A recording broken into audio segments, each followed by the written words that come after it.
Сәлем достар, бүгін сіздерге өте жұмсақ, дәмді тоқаш рецептісін ұсынамын. Менің каналыма тіркеліп, лайк басуды ұмытпаймыз.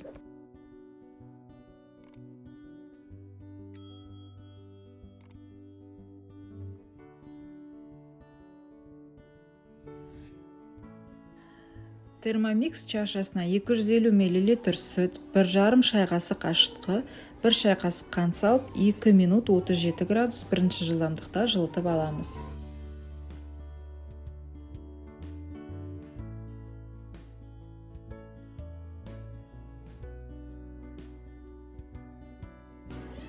Келесі салатынымыз 1 жұмыртқа, 100 грамм қант, 80 грамм сары май, шым-шым тұз, 500 грамм ұн салып, 4 минут колосок режимінде нан илейміз.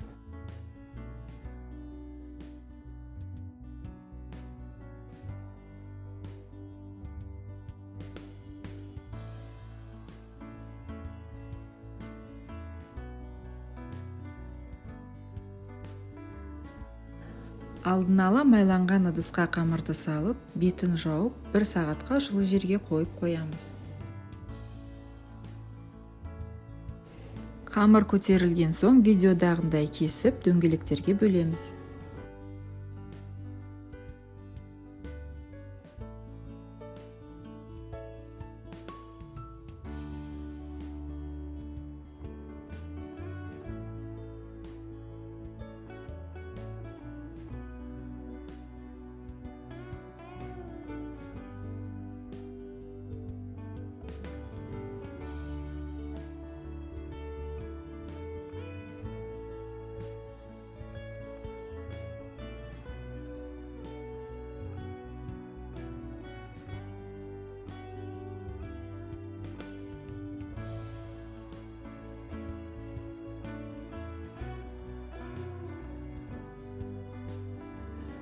Жапырақ формасындағы тоқашты қантпен жасау әдісі.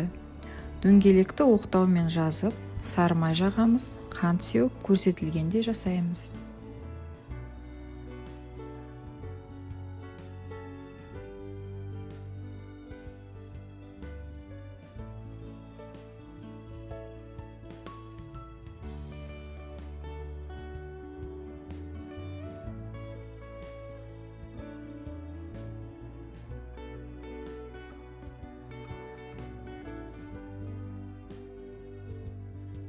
Дәл осы әдісті қойытылған сүтпен жасау. Қойытылған сүт бұл жерде вареная сгущенка.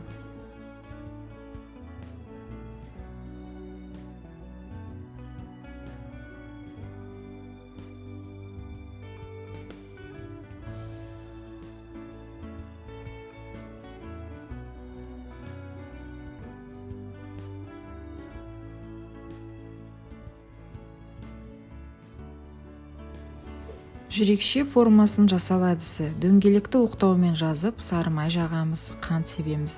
Дөңгелектің қарама-қарсы шеттерін айқастыра жауып, тігісін ішіне қаратып бүктейміз де, тұйық жағын пышақпен тіліп аздап ашып қоямыз.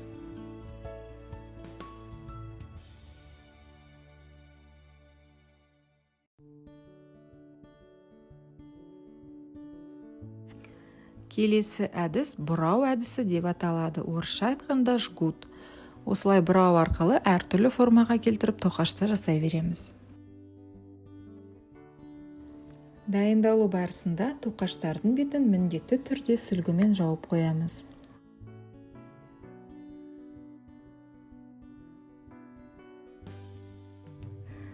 Тоқаштардың бетіне жұмыртқаның сары уызын жағып, 220 градус пеште 15-20 минут пісіреміз. Тоқаштар үлпілдеген жұп-жұмсақ дәмді болып шығады. Дайындалу өте оңай. Міндетті түрде дайындап көріңіздер. Шайыңыз тәтті болсын.